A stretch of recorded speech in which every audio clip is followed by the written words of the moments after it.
Yan ang mga tanim na pipino. Pipino. Kala ko kalabasa eh. Tanim ng kaibigan natin yan dito sa Bulacan. Yan.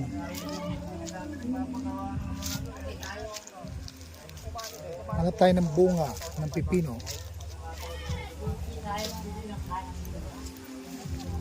Yan. Tingnan natin.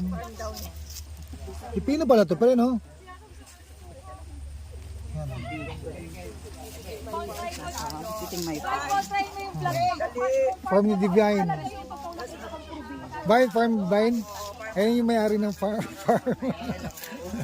Welcome sa aming Pipino Farm. You know. Oo.